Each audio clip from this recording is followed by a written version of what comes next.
Hello students, this is Vaishali Jain और आप सभी का स्वागत है आपके अपने यूट्यूब चैनल वैशाली जैन पर। आरआरबी एनटीपीसी ग्रुप डी के लिए हम रीजनिंग के क्वेश्चन की तो प्रैक्टिस कर ही रहे हैं, उसी के साथ अब हम स्टार्ट कर रहे हैं कुछ मैथ के। डेली हम यहाँ पर क्वेश्चन देखेंगे, किस टाइप के आपके एग्ज़ाम में क्वेश्चन पूछे जाते हैं, कैसे उनको आपको सॉल्व करना एग्ज़ाम में, सभी हम अब डेली कुछ क्वेश्चन जब यहाँ पर देखेंगे तो सारे डाउट्स हमारे क्लियर हो जाएंगे। ठीक है, तो अगर अब तक आपने चैनल को सब्सक्राइब नहीं किया है तो जल्दी से सब्सक्राइब करके बेल आइकन पर प्रेस कर दीजिए ताकि वीडियो का नोटिफिकेशन आपको मिलता रहे। तो चलिए टाइम वेस्ट नहीं करते हैं, स्टार्ट करते हैं। देखते हैं आज का फर्स्ट क्वेश्चन। 30 सेकेंड्स है, आपके 30 सेकेंड स्टार्ट हो चुके हैं। हर क्वेश्चन के लिए 30 सेकेंड का टाइम प्रोवाइड किया जाएगा। 30 सेकेंड में आपको सॉल्व करना है क्वेश्चन। बताइए जल्दी से इसका आंसर क्या होगा।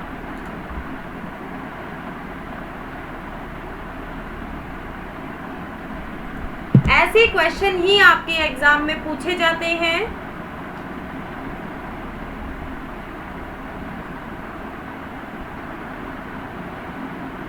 तो चलिए टाइम अप हो चुका है, तो चलिए देखते हैं इस क्वेश्चन का आंसर हमारा यहाँ पर क्या है, क्या क्वेश्चन हमें यहाँ पर दिया गया है। तो देखिए क्या क्वेश्चन है हमारा। एक समबाहुभुज का प्रत्येक बहिष्कोण 9 डिग्री हो तो समबाहुभुज की कितनी भुजाएं होंगी।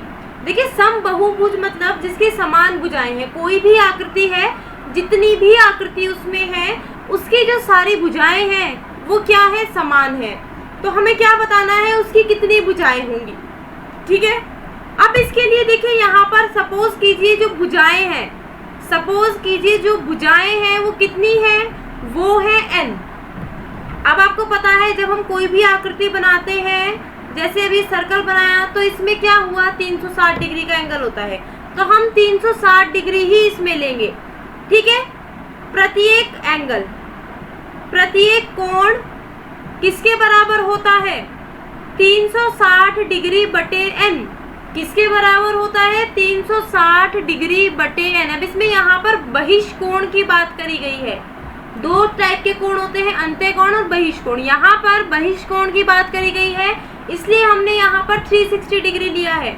अब प्रत्येक कोण कितने डिग्री का है, 9 डिग्री का है।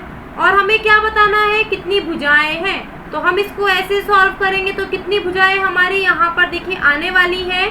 जब इसको काटेंगे 40, तो भुजाओं की संख्या आपकी कितनी हो गई यहाँ पर, 40। तो कितनी भुजाएं हैं उसमें, जब समबाहुभुज का प्रत्येक कोण बहिष्कोण जो 9 डिग्री का है तो उसमें भुजाओं की संख्या कितनी होंगी, 40। यानी ऑप्शन बी यहाँ पर करेक्ट होगा। बहिष्कोण दिया गया है, बहिष्कोण दिया गया है यहाँ पर, इसीलिए हमने 360 लिया है। ये बात आपको ध्यान रखनी है।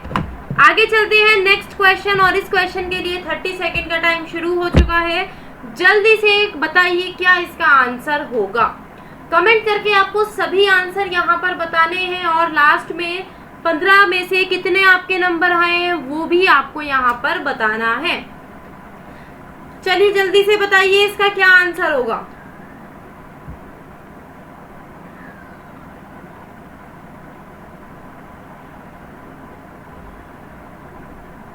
टाइम अप हो चुका है, तो चलिए देखते हैं। 30 सेकंड आपके पूरे हो चुके हैं और मुझे पूरी उम्मीद है आपने क्वेश्चन को सॉल्व कर लिया होगा, प्रश्न को सॉल्व कर लिया होगा। क्या क्वेश्चन दिया गया है, निम्नलिखित में से कौन सा 0.56 और उसके ऊपर बार है के तुल्य है। और ये जो बार है ये दशमलव पुनरावृत्ति को दर्शाता है। मतलब जैसे अगर किसी संख्या के ऊपर इसके ऊपर बार लगा हुआ है तो 0.56565656 ये हमें नहीं पता कितना होगा, लेकिन यही रिपीट हो रहा है बार बार। ठीक है, अब क्या दिया गया है, 0.56 और 56 के ऊपर क्या है आपका, बार दिया गया है। तो देखिए कितनी संख्याओं के ऊपर बार है। आप बोलोगे मैम 2 संख्याओं के ऊपर बार है, तो जो पूरी संख्या ये दी गई है आपको, ये लिखी हमने, कितनी संख्याओं के ऊपर बार है, 2 संख्याओं के ऊपर। तो जितनी भी संख्या होती है उसके ऊपर बार होता है, उतने 9 लिख दीजिए, आपका आंसर आ गया। और यही आपका आंसर भी है।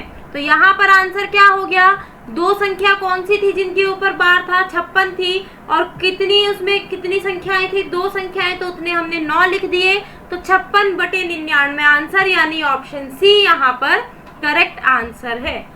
और मुझे पूरी उम्मीद है और आपका भी आंसर ऑप्शन सी ही आया होगा।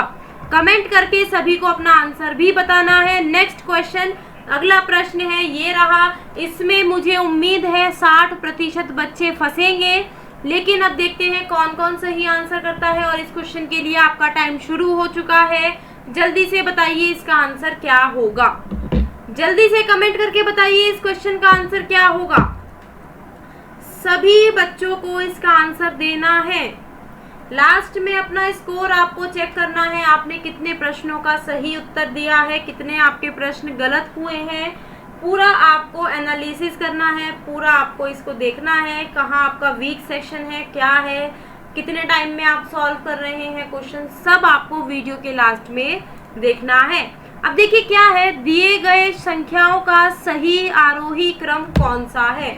जो संख्याएं दी गई हैं उसका सही आरोही क्रम। अब ये 3 संख्या है, इसमें पर्टिकुलर आपकी 3 संख्या है। कौन कौन सी है हम संख्या लिख लेते हैं। एक तो 0.33, एक क्या है 1/3, इसका मतलब क्या है 0.3333 एंड सोनो में नहीं पता कहाँ तक है, अनंत तक होंगी ये। और एक है आपकी 4/15। जब आप 4 को 15 से भाग देंगे तो देखिए आपका कुछ 15 दूनी 0.2 आएगा आंसर, है ना। 0.2 समथिंग, हमें आगे निकालने की जरूरत नहीं है। अब एक बात देखिए, सबसे छोटी संख्या कौन सी है, आपको पता है 0.2 है, आपने लिख दी। 4/5, 4/15 कौन से ऑप्शन में है, सी में है, यही आपका आंसर होगा आप बोलोगे। लेकिन एक चीज आप इसमें किस चीज में कंफ्यूज हो सकते थे, 0.33 और 0.333333। अब बताइए इन दोनों में से कौन सी बड़ी है। अब इसमें यहाँ पर अगर हम 0 लगा दे बाद में तो इसमें तो 3 है ना, तो ये वाली संख्या आपकी सबसे बड़ी होगी, इन दोनों में बड़ी होगी। तो इसके बाद क्या आएगी 0.33 और उसके बाद 1/3। आरोही क्रम का मतलब क्या है, बढ़ते हुए क्रम में, पहले सबसे छोटा, फिर उससे बड़ा और फिर सबसे बड़ा। ये क्या मतलब है, ये है आरोही क्रम का मतलब। तो यहाँ पर आपका आंसर क्या आएगा, ऑप्शन सी यहाँ पर सही है। जल्दी से कमेंट करके बताइए कितने बच्चों का ऑप्शन सी यहाँ पर सही आंसर है। आगे चलते हैं नेक्स्ट क्वेश्चन और टाइम स्टार्ट हो चुका है अगले क्वेश्चन के लिए, अगले प्रश्न के लिए। जल्दी से बताइए, ऐसे क्वेश्चन आपके रेलवे के एग्जाम में आने वाले हैं। इसमें कुछ क्वेश्चन आपके एनटीपीसी 2016 के भी हैं, वो भी मैंने यहाँ पर डिस्कस किए हैं आपके साथ। तो बताइए जल्दी से क्या इसका आंसर होगा।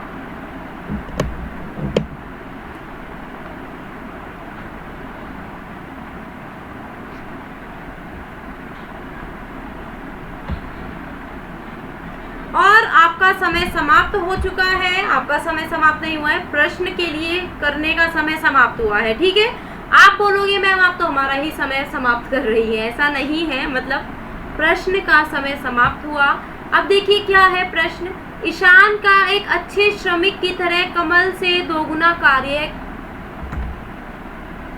मतलब एक अच्छा श्रमिक है वो और कमल से दोगुना कार्य करता है और दोनों साथ साथ एक कार्य को 29 दिनों में कर लेते हैं। दोनों ही एक साथ क्या करते हैं, उस किसी कार्य को 29 दिनों में कर लेते हैं। तो केवल कमल इस प्रकार कार्य को कितने दिन में करेगा।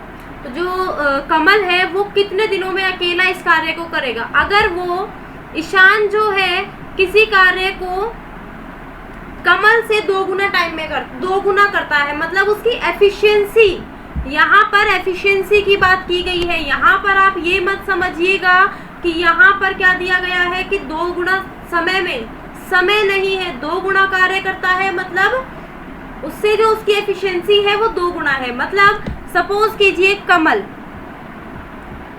एक दिन में x काम करता है, तो जो कौन है ईशान होगा वो एक दिन में 2x काम करेगा, उससे डबल काम करेगा। तो ये क्या दी गई है, एफिशिएंसी आपकी दी गई है, एफिशिएंसी आपकी दी गई है। तो देखिए हम इस ऐसे क्वेश्चन को कैसे सॉल्व करते हैं, ये तो हम एफिशिएंसी निकालते हैं जितने दिन दिए रहते हैं, जैसे 10 दिन दिए रहते हैं तो 1/10 कर देते हैं तो एफिशिएंसी आ जाती है। लेकिन ये तो खुद ही एफिशिएंसी है, तो x + 2x। अब इन दोनों की साथ में एफिशिएंसी कितनी है, 29, यानी 1/29, 29 दिनों में करते हैं तो इनकी एक साथ में एफिशिएंसी कितनी हो गई, 1/29। तो यहाँ पर अगर हम x का मान निकालेंगे, देखिए तो देखिए x का मान हमारा यहाँ पर कितना आएगा, x का मान आएगा हमारा यहाँ पर, इसकी हम 3 से जब मल्टीप्लाई करते हैं 87, 1/87। ये क्या आई, ये एफिशिएंसी आई किसकी, कमल की। आपको पता है efficiency is equal to 1/days है ना। तो देखिए यहाँ पर क्या होगा, तो ये 87 क्या हुए, 87 दिनों में कमल काम करेगा, 87 दिनों में कमल काम कर लेगा, वो कंप्लीट कर लेगा उस काम को। तो यहाँ पर आंसर आपका क्या होगा, 87, यानी ऑप्शन सी करेक्ट आंसर होगा। कमल कितने दिनों में उस काम को कंप्लीट कर लेगा, पूरा कर लेगा, 87 दिनों में यहाँ पर उस काम को पूरा कर लेगा। दिन को अगर आप 1/, से मतलब सपोज कीजिए उसने 29 दिनों में एक काम किया, तो एक दिन की उसकी यहाँ पर हम एफिशिएंसी निकाल लेते हैं। ठीक है, आगे चलते हैं नेक्स्ट क्वेश्चन। समय शुरू हो चुका है प्रश्न के लिए, जल्दी से बताइए क्या आंसर होगा। क्वेश्चन को ध्यान से पढ़िएगा, जल्दबाजी मत करिएगा, ध्यान से कंसंट्रेट लगाकर कंसंट्रेट से पढ़िएगा कि क्या क्वेश्चन में आपका दिया गया है।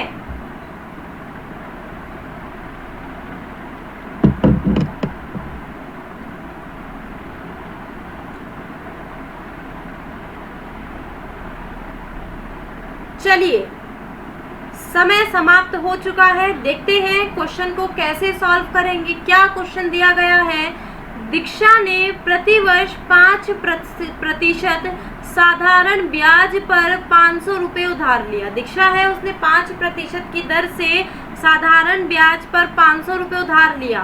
वह 4 साल बाद अपने स्वामित्व को कितने रुपए चुकाएगी। मतलब जिससे उसने पैसे लिए थे वो 4 साल बाद कितने रुपए देगी। वो खाली इंटरेस्ट तो नहीं देगी ना, वो साथ में जो उसने रुपए लिए थे वो भी तो देगी। तो यहाँ पर खाली आपको इंटरेस्ट नहीं बताना है, कभी आप खाली इंटरेस्ट बता के बैठ जाओ कि 100 रुपये लिए थे उसने, 100 रुपये देगी वो, तो नहीं। वो क्यों 100 रुपये नहीं देगी, क्योंकि वो इंटरेस्ट के साथ अपना जो उसने लिया था मूलधन वो भी तो चुकाएगी। तो देखिए यहाँ पर आपको पता होगा साधारण ब्याज का फॉर्मूला क्या है, मूलधन गुणा दर गुणा समय बटे 100। इससे हमारा क्या निकल जाता है, ब्याज। मूलधन कितना है 500, कितने प्रतिशत पर, 5% पर, और समय 4 साल है यहाँ पर। तो देखिए 5 चौक 20 और 20 पंजे 100, कितने रुपए ब्याज हुआ 4 साल का, 4 साल का ब्याज हो गया इसका 100 रुपये। लेकिन वो कितने रुपए चुकाएगी, वो चुकाएगी 500 प्लस 100। कितने रुपए चुकाएगी, 500 प्लस 100 यानी 600 रुपये अपने स्वामित्व को वापस देगी। यानी इसका आंसर होगा ऑप्शन सी 600 रुपये। कितने रुपए देगी वो, 600 रुपये देगी। तो यहाँ पर करेक्ट आंसर है ऑप्शन सी। अगला प्रश्न की तरफ चलते हैं, नेक्स्ट है। चलिए, टाइम शुरू हो चुका है, जल्दी से बताइए क्या इसका आंसर होगा।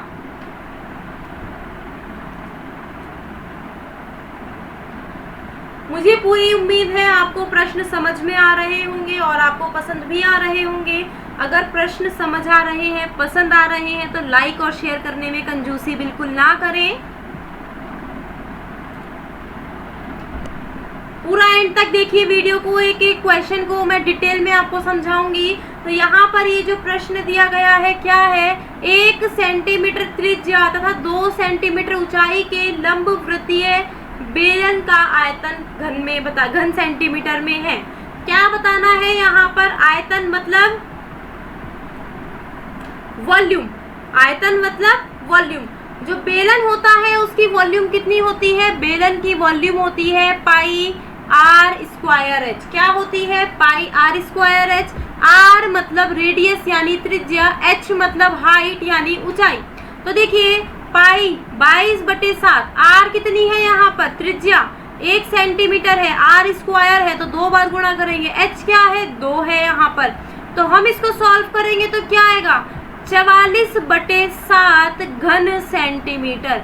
घन मतलब क्यूब, तो 44/7 घन सेंटीमीटर यानी 44/7 सेंटीमीटर क्यूब यहाँ पर आंसर आया। घन सेंटीमीटर ऊपर ही दे रखा था यूनिट में, इसलिए ऑप्शन में नहीं है। तो यहाँ पर आंसर क्या है, 44/7 यानी ऑप्शन डी यहाँ पर करेक्ट आंसर है। मुझे पूरी उम्मीद है आपका आंसर भी यही आया होगा। आगे चलते हैं, नेक्स्ट प्रश्न बताइए इसका आंसर क्या होगा। सभी को आंसर करना है। बताइए इसका आंसर क्या होगा।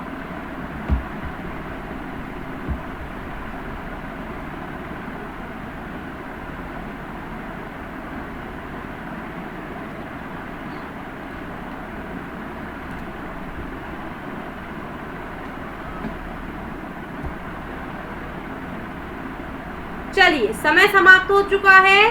क्या क्वेश्चन दिया गया है देखते हैं। मिस्टर मर्थी एक योजना में 16,000 रुपए निवेश किया। मिस्टर मर्थी है, उन्होंने 16,000 रुपए एक स्कीम में योजना में निवेश किया।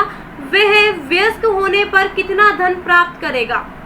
वह जब वयस्क हो जाएगा तो वो कितना धन प्राप्त करेगा। यदि वह इसे 9 महीने के लिए प्रति वर्ष 20% चक्रवृद्धि ब्याज की दर निवेश किया, मतलब ये ब्याज है, चक्रवृद्धि ब्याज पर उसने निवेश किया। 20% चक्रवृद्धि ब्याज पर अगर उसने निवेश किया, 20% प्रति वर्ष चक्रवृद्धि ब्याज है ये, तो 9 महीने के बाद उसे कितने रुपए मिलेंगे।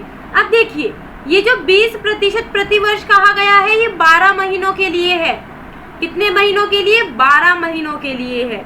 अब यहाँ पर देखिए क्या है, यहाँ पर कंपाउंडेड क्वार्टरली है, मतलब जो उसने 9 महीने के लिए किया उसने ब्याज दर तो 20% है, तो ये क्वार्टरली हमें यहाँ पर बताना है। चक्रवृद्धि ब्याज जो यहाँ पर लग रहा है वो क्वार्टरली लग रहा है, हर तीसरे महीने पर उसे ब्याज मिल रहा है। इसका ये मतलब है, हिंदी में ये नहीं दिया गया है लेकिन इंग्लिश में ये दिया गया है। तो देखिए अगर ये 12 महीने का है तो 3 महीने का कितना होगा। आप इसको क्या करोगे, 20 को 4 से डिवाइड कर दोगे तो क्या आ जाएगा, 5%। ठीक है, अब देखिए 5% आ गया। और चक्रवृद्धि ब्याज का जो फॉर्मूला होता है, मैं यहाँ पर सीधा अमाउंट की यहाँ पर बात करूंगी। ठीक है, अमाउंट बराबर मूलधन 1 + R/100 की पावर टाइम, है ना। ए हमें यहाँ पर निकालना है, पी कितना है यानी मूलधन कितना है, 16,000 रुपए है। और देखिए ब्याज दर कितनी निकल कर आई हमारी, 5%, क्योंकि ये क्वार्टरली बोला गया है, इसलिए हमने यहाँ पर 5% लिया है। हाफ ईयरली बोला जाता तो हम 20 को 2 से भाग करते यानी 10% होता, क्योंकि 6 महीने के 2 पीरियड हो जाते, लेकिन यहाँ क्वार्टरली दिया गया है यानी 3 महीने के 4 पीरियड। तो ये 3 मतलब देखिए अब इसने क्या किया, 9 महीने का इस पर ब्याज है, तो ये 3 महीने के 3 हो गए ना, तो ये 3 महीने के 3 यानी 3 बार उसको ब्याज मिलेगा। तो इसको हम यहाँ पर अगर सॉल्व करें, 5 को इसको काटेंगे 20, तो ये क्या हो जाएगा, 1/20 की पावर 3 यानी 16,000 गुणा 21/20 गुणा 21/20 गुणा 21/20। ये इससे हम यहाँ पर क्या कर देंगे, काट देंगे। ये 2 दूनी 4 दूनी 8 और ये 16, तो यानी ये 2 बार कट जाएगा। अब हमारे पास क्या बची, 2 गुणा 21 गुणा 21 गुणा 21। अब देखिए इस 21 की अगर हम 21 से करेंगे 441 गुणा 2 गुणा 21। अब हम 21 की 441 से करेंगे, 21 एकम 21, 2 21 चौका कितने होते, 84 और 2 86, 8 21 चौका 84, 85 86 87 88 89, 21 चौका 84 84 और 8 92। और इसकी हम क्या करेंगे, 2 से गुणा कर देंगे, तो देखिए हमारा यहाँ पर क्या आंसर आ जाएगा, 18,522 रुपए। क्या आंसर आया, 18,522 रुपए, यानी ऑप्शन डी हमारा यहाँ पर क्या है, करेक्ट आंसर है। ऑप्शन डी यहाँ पर करेक्ट आंसर है। नेक्स्ट देखते हैं क्वेश्चन, जल्दी से बताइए इसका आंसर क्या होगा। सभी को कमेंट करके नीचे आंसर बताना है क्या होगा।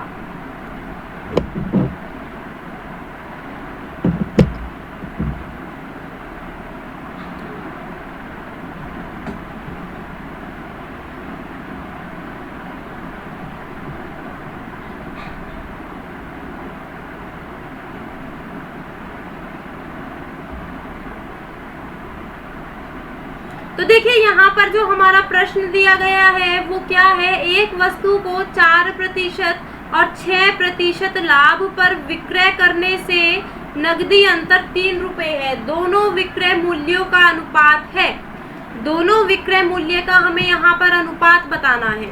अब देखिए एक वस्तु को 4% और 6% लाभ पर विक्रय करने से नगदी अंतर कितना आ रहा है, यहाँ पर 3 रुपए आ रहा है। नगदी का अंतर कितना आ रहा है, 3 रुपया। दोनों विक्रय मूल्य का अंतर बताना है। अगर एक वस्तु को हम 4% पर बेचे और उसी वस्तु को 6% पर बेचे तो इनके विक्रय मूल्य का अंतर क्या होगा, 3 रुपए होगा। अब इस क्वेश्चन में हमसे पूछा गया है अनुपात, ठीक है। अब देखिए हम कैसे सॉल्व करेंगे। हमें यहाँ पर विक्रय मूल्य निकालने की जरूरत नहीं है। अब देखिए सपोज कीजिए यहाँ पर जो क्रय मूल्य यानी कॉस्ट प्राइस है वो x है। अब हमने जब उसको 4 पर बेचा तो उसका अनुपात क्या होगा, x का 1/4%, और जब हमने उसको 6% पर बेचा तो x का 1/6%। यही हमें अनुपात हमसे पूछा गया है। देखिए इसको हम यहाँ पर कट कर देते हैं तो यहाँ पर क्या आएगा 52, और यहाँ पर इसको 2 से काटेंगे तो 53। तो हमारा क्या अनुपात आया, 52:53, यानी ऑप्शन सी यहाँ पर करेक्ट आंसर है। कुछ लोग यहाँ पर क्या करेंगे, विक्रय मूल्य निकालेंगे तब उसका अनुपात निकालेंगे, उसकी जरूरत नहीं है। सीधा यहाँ पर हमने अनुपात निकाल दिया, हमें विक्रय मूल्य निकालने की यहाँ पर कोई ज़रूरत नहीं है। और मुझे पूरी उम्मीद है आपने भी नहीं किया होगा, आपका आंसर भी ऑप्शन सी आया होगा। आगे चलते हैं, नेक्स्ट प्रश्न है। समय शुरू हो चुका है प्रश्न के लिए, जल्दी से बताइए क्या आंसर है। अगर वीडियो पसंद आ रही है तो लाइक और शेयर करना बिल्कुल भी ना भूलें। जल्दी से बताइए इसका आंसर यहाँ पर क्या है।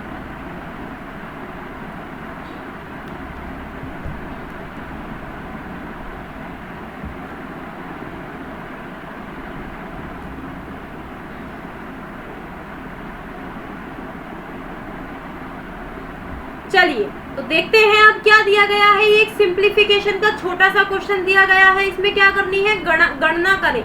हमें बताना है क्या होगा। 1112 को डिवाइड का साइन दिया गया है 139 और -5। अब यहाँ पर हम बोर्ड मास का रूल लगाएंगे। किसका रूल लगाएंगे, बोर्ड मास का। पहले डिवाइड करेंगे, फिर माइनस, फिर मल्टीप्लाई, फिर ऐड और फिर सब्ट्रैक्शन। अब यहाँ पर पहले अगर हम डिवाइड करें तो देखिए 1112 को हम 139 से डिवाइड करें और उसमें से 5 घटाएं सॉरी, जब हम इसको डिवाइड करेंगे तो हमारा यहाँ पर डिवाइड करके क्या आएगा 8, और 8 में से जब हम 5 घटाएंगे तो हमारा आंसर क्या होगा, 3 हमारा आंसर होगा। क्या होगा, 3 आंसर होगा, यानी ऑप्शन डी करेक्ट है। देखिए इसमें -3 भी दिया गया है, लेकिन -3 नहीं होगा क्योंकि प्लस का हमारी डिजिट बड़ी है और माइनस की छोटी। तो यहाँ पर आंसर क्या होगा, ऑप्शन डी हमारा यहाँ पर करेक्ट आंसर है। ठीक है, आगे चले। नेक्स्ट क्वेश्चन देखिए क्या है। ये भी छोटा सा सिंप्लीफिकेशन का क्वेश्चन आप इसको बोल सकते हो। क्या इसका आंसर होगा, जल्दी से कमेंट करके बताइए इसका आंसर आपका क्या है।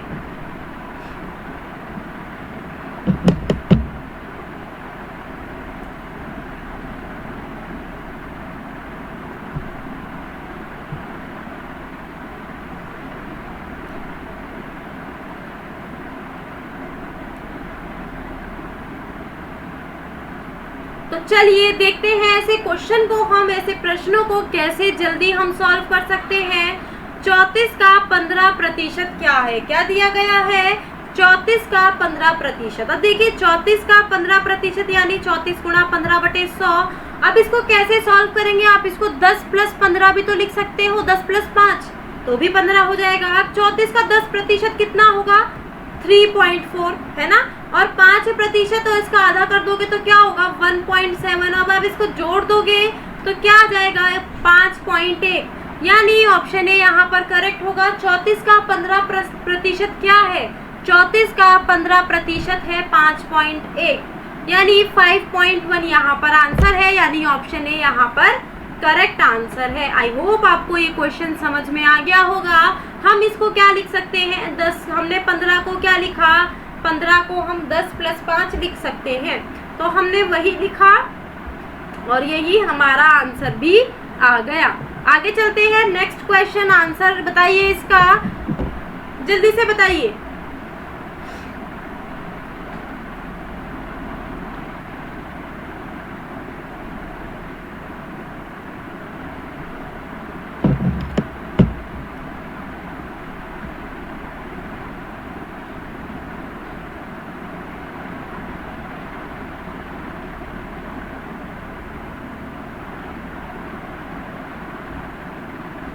यस। तो देखिए किस चैप्टर का क्वेश्चन है, ये है आपका एलसीएम एचसीएफ का। यदि दो संख्याओं का गुणनफल 3026 है तो उनका एलसीएम क्या होगा। एलसीएम 89 दिया गया है, सॉरी, तो इसका एचसीएफ क्या होगा, है ना। एचसीएफ आपको यहाँ पर बताना है। आपको पता होगा एलसीएम और एचसीएफ की अगर आप गुणा करते हो तो क्या निकल जाता है, तो क्या होता है, ये दो संख्याओं के गुणनफल के बराबर होता है। दो संख्याओं के गुणनफल के बराबर होता है एचसीएफ गुणा एलसीएम। अब देखिए यहाँ पर आपको एलसीएम दिया गया है 89, आपको एचसीएफ बताना है और दो संख्याओं की जो गुणा है वो दी गई है, क्या है, 3026। क्या दी गई है, 3026। तो आपको क्या निकालना है, एचसीएफ यहाँ पर निकालना है। एचसीएफ आपको यहाँ पर क्या करना है, निकालना है। अब इसको हम यहाँ पर क्या करेंगे, इसको हम यहाँ पर डिवाइड करेंगे। अब देखिए किससे जाएगा, ये 3 बार चला जाएगा क्योंकि 8 चौक तो 32 हो जाते हैं और ये 30 से बड़ा हो जाएगा, तो पहले 3।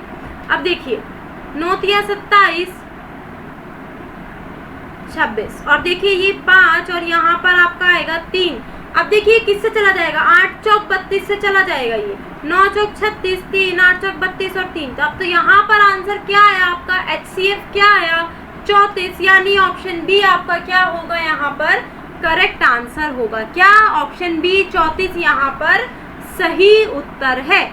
आगे चलते हैं नेक्स्ट क्वेश्चन। टाइम स्टार्ट हो चुका है, जल्दी से बताइए इसका आंसर क्या होगा। जल्दी से बताइए कमेंट करके इस क्वेश्चन का आंसर आपका क्या है।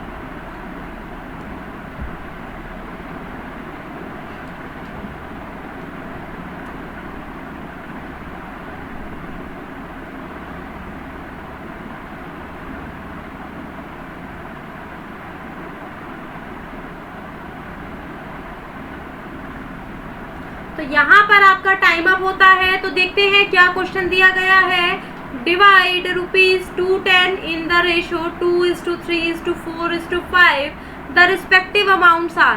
220 रुपए को 3:4:2:3:4:5 विभाजित किया गया है। इसके सापेक्ष मात्राएं हैं, इसकी वैल्यूज हमें बतानी है जिस इसमें इसको डिवाइड किया गया है। अब देखिए टोटल पार्ट क्या है, 310। टोटल क्या है, 310। इसको किस अनुपात में डिवाइड किया गया है, 2, 3, 4, 5। तो ये सारे टोटल अनुपात है ना, टोटल अनुपात किसके बराबर है, 210 के बराबर है। तो आप इसको जब जोड़ोगे 2 + 3 5, 5 और 4 9, 9 और 5 14, तो ये क्या होगा 14। और जब आप इसको डिवाइड करोगे तो आपका क्या आएगा आंसर, तो देखिए 14 15। क्या आंसर आएगा यहाँ पर, आप इसको डिवाइड करोगे 15। अब देखिए अनुपात क्या दिया गया है, 2 है, 3 है, 4 है, 5। अब इस 15 की सभी में आप गुणा कर दीजिए। इस 15 की क्या करना है, सभी में गुणा करना है 30 और ये क्या हो गया, देखिए 45 और ये क्या हो गया 60 और ये क्या हो गया 75। ये सारे इसके क्या हो गए भाग। तो 30, 45, 60, 75 किस में है, ओनली ऑप्शन बी में है। और यही क्या है, ऑप्शन बी हमारा यहाँ पर करेक्ट आंसर है। ऑप्शन बी क्या है, करेक्ट आंसर है। आगे चलते हैं नेक्स्ट क्वेश्चन। चलिए टाइम स्टार्ट हो चुका है, जल्दी से बताइए इस क्वेश्चन का आंसर क्या है।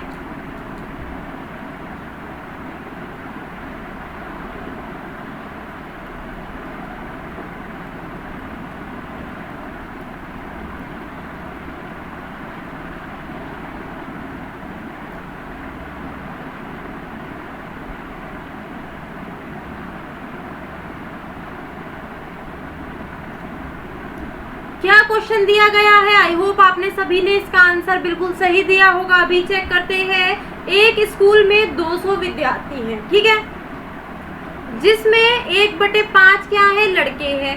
स्कूल में लड़कियों की संख्या बताइए क्या है। अब देखिए टोटल कितने हैं स्टूडेंट, 200। अब उसमें से 1/5 क्या हो गए, लड़के। लेकिन अब लड़कियां कितनी होंगी, जब 1/5 लड़के हैं तो लड़कियां कितनी होंगी, 4/5। कैसे पता चला मैडम आपको, जब पूरा कोई चीज एक भाग है उसमें से हम जो बटे में दी गई संख्या है ये घटा देते हैं। ये एक पार्ट दिया गया है, ठीक है, तो इसमें क्या आएगा 4/5। इसको शॉर्ट फॉर्म में इसको ऐसे भी लिख सकते हैं, जैसे ये 1/5 है तो ये 5 तो नीचे ही है, अब इसमें से ये घटा दीजिए, 5 नीचे वाली में से ऊपर वाला घटा दीजिए, क्या आया 4/5। तो 200 का 4/5 यहाँ पर क्या होगा, ये होगा 160।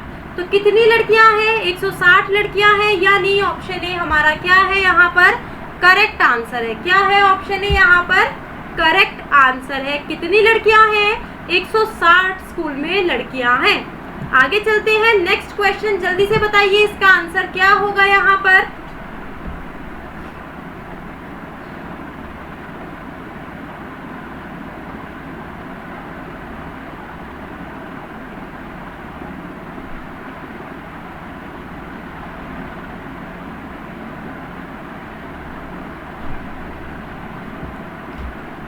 जल्दी से बताइए इसका आंसर क्या होगा।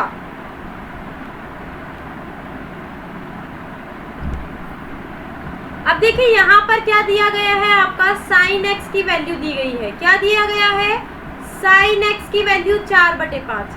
अब आपको पता है क्या एक चीज, इसमें ट्रिग्नोमेट्री का ये क्वेश्चन है, आपको पता होगा sin x किसके बराबर होता है, लंब बटे कर्ण। किसके बराबर होता है, लंब बटे कर्ण के बराबर। तो यानी ये क्या हो गया, अगर हम त्रिभुज बनाए, समकोण त्रिभुज एक बनाए, हम ये समकोण त्रिभुज के थ्रू करेंगे इसको, क्वेश्चन को सोल्व पाइथागोरस प्रमेय के through.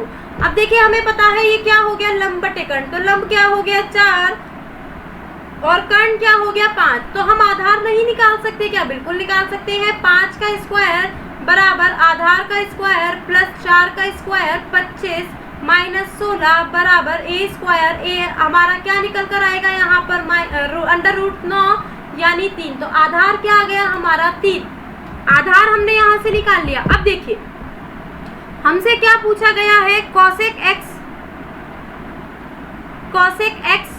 Plus cot x। cosec x क्या होता है 1/sin x प्लस, और cot x क्या होता है cos x बटे sin x, है ना। इसको हम कॉमन ले लेते हैं। sin x की हमें वैल्यू वैसे तो पता है 1 प्लस cos x।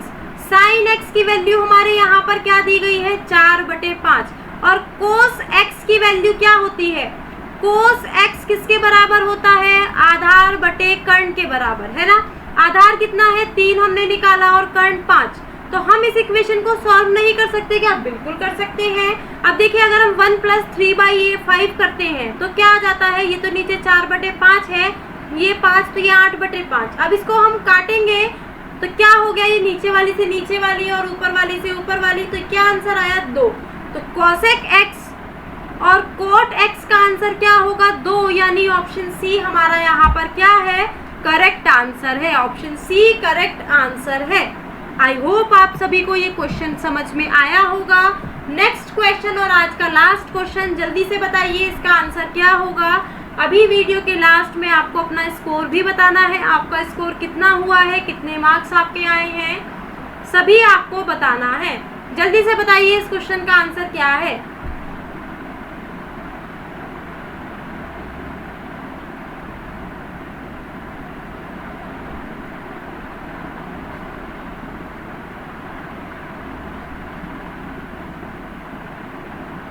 तो चलिए अब देखिए इस क्वेश्चन में आप एग्जाम में फंस सकते हैं। अगर आपने टाइम एंड वर्क का चैप्टर नहीं पढ़ा है, उसमें ये वाला टाइप, तो फंस सकते हैं। क्या क्वेश्चन दिया गया है, 3 व्यक्ति एक छिद्र जो है यानी होल जो है 10 दिन में खोदते हैं, तो 5 व्यक्ति समान छिद्र खोदने के लिए कितने दिन लेंगे। अब ये तो कॉमन सेंस है। आप बोलते हैं 3 व्यक्ति अगर 10 दिन में खोद सकते हैं तो ऑब्वियस सी बात है 5 व्यक्ति कम ही दिन में खोदेंगे, ज़्यादा दिन में तो नहीं खोदेंगे। लेकिन आप इस क्वेश्चन को एग्जाम में कैसे सॉल्व करते, 3 व्यक्ति ने 10 दिन में किया तो 5 व्यक्तियों ने कितने दिन में किया, 10/3 गुणा 5 यानी 50/3, है ना। बिल्कुल गलत, बिल्कुल गलत, ये तरीका नहीं है। ये तो देखिए 10 दिन से भी ज़्यादा कहा गया। तो देखिए यहाँ पर आंसर भी दिया गया है और ये 50/3, लेकिन ये सही आंसर नहीं है। ऐसे क्वेश्चन को हम कैसे सॉल्व करते हैं, देखिए मैन 1 गुणा डे 1 गुणा R1 अपॉन वर्क 1। ये आदमी, ये दिन, ये घंटे बराबर आदमी की दूसरा जो उसमें शर्त दी गई है, दूसरी शर्त में दिन और उसमें घंटे और उसमें वर्क। जैसे अब इसमें क्या कहा गया है, 3 व्यक्ति, यहाँ पर आप पर्सन ले लीजिए, स्पेशल मैन की बात नहीं हो रही है, पर्सन जितने भी जो भी दिया गया है। अब देखिए 3 आदमी, 3 व्यक्ति एक छिद्र को कितने दिन में खोदते हैं, 10 दिनों में। यानी काम तो जो कितना है, एक छिद्र है ना। अब हमें नहीं पता P2 कितने, 5वें हैं, P2 कितने हैं, 5, लेकिन हमें यहाँ पर दिन नहीं पता। अब वर्क तो वही हो रहा है ना, तो यहाँ पर देखिए इसको काटेंगे तो यानी कितने दिनों में वो काम को पूरा छेद को खोदेंगे, 6 दिनों में। यानी इसका आंसर होगा ऑप्शन डी। इसका आंसर यहाँ पर क्या होगा, ऑप्शन डी। इसके लिए ये फॉर्मूला यूज होता है क्वेश्चन को सॉल्व करने के लिए, तो कंफ्यूज मत होइएगा आप बिल्कुल भी कि हम कैसे सॉल्व करें ऐसे क्वेश्चन को इस तरीके से सॉल्व करते हैं। टाइम एंड वर्क का आपका ये क्वेश्चन है। तो आई होप आपको ये वीडियो पसंद आई होगी। जल्दी से अपना स्कोर बता दीजिए, आपका कितना स्कोर हुआ है नीचे कमेंट करके। अगर आपको वीडियो पसंद आई है तो लाइक और शेयर ज़रूर कर दीजिएगा। चैनल सब्सक्राइब करना बिल्कुल ना भूलें, बेल आइकन पर प्रेस कर दीजिए ताकि वीडियो का नोटिफिकेशन आपको मिलता रहे। और वीडियो को आपको सभी वीडियोस देख लीजिएगा, चैनल पर बहुत सारी वीडियोस पड़ी हुई है, आप सभी वीडियोस को देख लीजिएगा ताकि आपके जो डाउट्स हैं रेलवे के रिगार्डिंग क्लियर हो जाए। कैसे क्वेश्चन आपके पूछे जाते हैं वो मैंने कराए हुए हैं। जल्द ही हम जीके की भी सीरीज स्टार्ट करने वाले हैं, तो जीके के क्वेश्चन भी आपको मिलेंगे, रीजनिंग के मिल ही रहे हैं, मैथ्स के स्टार्ट हो चुके हैं, जीके के भी स्टार्ट करेंगे। Thank you so much, have a nice day, bye bye, take care.